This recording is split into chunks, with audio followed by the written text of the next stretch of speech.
Hi, this is Robert Wilkins, aka Basketball Tall. Welcome to BT Dispatch, your source for news and commentary. And boy, do I have a story for you. You won't believe it. A judge gave hundreds of years to a couple, and boy, I must say, it's horrific what they did to earn that. And the judge sentenced them to hundreds of years. I'm going to share this story that's been reported by Indisputable with Dr. Rashad Ritchie. Boy, you talking about. I must advise, for some of you that are maybe weak stomach, I must say viewer discretion is advised just because of the content of the story. And you won't believe this judge sentenced this couple to hundreds of years, as told by Dr. Rashad Ritchie. We have a major update. Hundreds of years. That is the sentence for two parents who adopted Black children and decided to enslave them. Put up the picture full mass. We've been bringing you this story since day one, providing the updates as they come. West Virginia judge admonishes the white couple, Donald Lantz and Jeanne Whitefeather, who kept their adopted Black children as slaves, gives them the maximum sentence for doing so. Lantz, 65, was sentenced Wednesday to a maximum of 160 years behind bars and will not be eligible for parole until he's 101 years old. The 63-year-old Whitefeather, who received a maximum of 215 years, will also have to live in prison, not eligible for parole until she's 112, if she makes it. The couple will also be required to pay a restitution of $280,000 each. Talking about a sentence of 160 years and the other 215 years, they would never see the outside walls of a prison gate again. Something like that, one may say, just give me the death penalty because they are going to die in prison. Now, just in case, I want to share a little bit who I am. I'm a former police officer. I'm a former district court juvenile officer and commissioned deputy sheriff. I'm a former child welfare social worker. Some people call Child Protective Services, CPS in other states. As well as for 25 years, I was a juvenile justice specialist, fancy name for a juvenile state probation and parole officer. And the last 9 of those years, I was a supervisor of 5 counties. So in my career, it's always been about protecting the public. Then when I got involved with child welfare services and a juvenile justice specialist, it became more protection of the child. And sometimes services can drop the ball and may have prevent something like what I'm about to share even more with you and happening. And imagine supervising 5 counties all at the same time in the state of Oklahoma. And the thing about it is, in this state, the Black population is only about 7%, and the majority of those live in Oklahoma City and Tulsa. So you can see most people that I've dealt with were not like me. But I can tell you this, I discovered the problems are the same no matter what race you are. Here we have some children, 5 of them, that were not afford the amenities that we all are accustomed to having and cherishing, really, in the freedoms. Listen what was reported.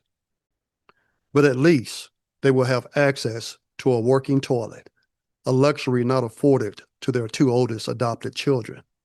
And they'll also receive blankets, which they refuse to provide their oldest daughter and son, forced to spend their nights inside a cold, drafty barn.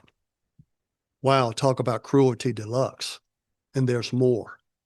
The couple were found guilty in late January of more than 31 counts of child neglect and human trafficking, among other charges, following 12 days of shocking testimony about the horrors endured by their adopted kids. Whitefeather and Lantz were arrested in October 2023 in their home near Charleston, West Virginia, after a neighbor spotted him locking the couple's two oldest children into the barn. Locking the two oldest in the barn. A cold, drafty barn without the amenities that we're accustomed to. Think about that. Think about the cruelty and why they may have given such substantial sentences, which is afforded by the law. More has been reported here. Deputies responding to the neighbor's 911 call required a sledgehammer to break into the facility, where they found the 16-year-old girl and 14-year-old boy reeking a body odor with sores on their feet. They slept on concrete floor with no bedding and shared a bucket as a toilet. Inside the main house, a 9-year-old girl was found alone crying in a loft with no guardrail, according to prosecutors. Wow. How's your home life? How was your life, even as a child? And we're not done yet. Listen to this. The couple adopted the victims, 5 Black children, all siblings, while living in Minnesota. The white couple took the kids with them to Washington State in 2018 before settling in West Virginia in May 2023, when the children ranged in age from 5 to 16. Are you feeling it yet? There's more. She had only a sleeping bag on the floor in the barn in which to sleep, while her teenage brother was given just a piece of cardboard to use as a pillow. The oldest child said she went about 2 months without showering or brushing her teeth. They spent their days carrying supplies, gardening, digging holes for trees, clearing land, gathering water from a creek, and tending to animals on their farm. According to the eldest daughter, the siblings received no schooling. Imagine you're adopted, likely from the foster home system, and you're treated that way. A white couple, 5 Black kids, and they're treated like slaves in modern time. Hard to imagine for some of you, isn't it? But I've seen some stuff that would just make you puke. You don't get to be in the criminal justice system or even doing the child welfare services and not see some things. But there's more. Listen to this. The daughter testified that when the family lived in Washington, the children were made to sleep in tents on a hill because Whitefeather told them we were dirty and that we stunk. I felt like I wasn't ever going to get out of that situation. She said after neighbors in West Virginia noticed they performing hard labor outdoors. The 18-year-old said they spent their final months with a couple locked inside. We were always locked up, she testified. Something to think about, isn't it? What a story. But it's not fiction. These things happen. But boy, what a substantial sentence. There's more. The children are now living separately, with the oldest boy undergoing psychological counseling.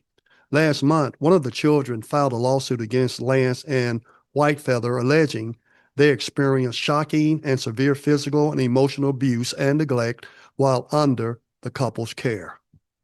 I think that's an understatement, don't you? You may ask, how could people do such a thing? There are children out there today that are experiencing abuse, that are being neglected, deprived. It reminds me of this kid.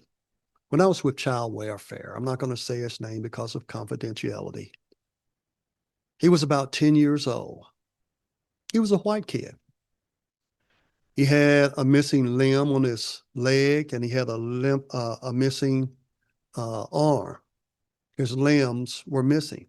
And why was that? And by the way, he wore a mask over his face with a little hair coming out on top of his head. He was in a major fire. He was playing with matches, and he knew he had done something wrong, and he accidentally set something on fire. And so he got scared and hid up under the bed. And when the room got consumed with fire, he was in the room. So he was severely burned and barely lived. And I remember taking that kid, driving him to Dallas to get on the plane to go down to the Children's Hospital. I think it was in Houston. Then, of course, taking him to school at 10 years of age. He's in my car. His body's wrapped up in bandages and the pus oozing out. You could smell it. And I go around to the passenger side to get him out of the car. And he's, you can hear the pain in him trying to get up. And I'm trying to help him. And he didn't want any help. He wanted to prove and show that he could do it on his own. Tough little fella. And boy, you can't help but feel for people like that. There are other stories, but I'll save that for another day. Robert Wilkins, your BT dispatcher, bringing you news and commentary. But let's be thankful for where we are in life. If you've got it good, if you've never been abused, neglected, not knowing when your next meal is going to come from, not knowing if you're going to get a beating or who knows what, and even near-death killing, because it does happen. What a horrific story. Those kids are likely scarred for life, experiencing such a thing. You're talking about you can't go beyond such abuse unless death. Thank you, Dr. Ritchie, for sharing such a story. To keep our eyes open out there, because when we see injustices done to anyone, especially children, let's not ignore it. Do report it.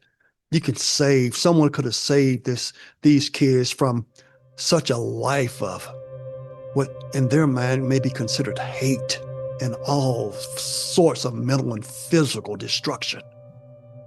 Let's hope they can rebound back from this. In case you're probably wondering, how did they get away from not being discovered early or being detected? Well, it was reported that they moved a lot. When someone would visit them, maybe a welfare check or so, they, of course, got suspicious, and then they would move elsewhere. And then through that process, if a kid is under court supervision or some type of supervision, and that agency failed to monitor as required. And I can tell you this, even from the juvenile justice point of view, when kids committed crimes, family would often move, go to other towns and other states. And of course, if they're within that state, we would request courtesy supervision. But then again, we would also request the same thing when they move out of state to other states, in which we will go through what's called the interstate compact, which we'll contact the juvenile authorities and have that dialogue and a case actually, to supervise on behalf of the other state. And somebody dropped the ball somewhere involving these kids. These folks will never see outside freedom again, ever, never. This Robert Wilkins, BT Dispatch, your news and commentary. Go ahead, hit the like, subscribe.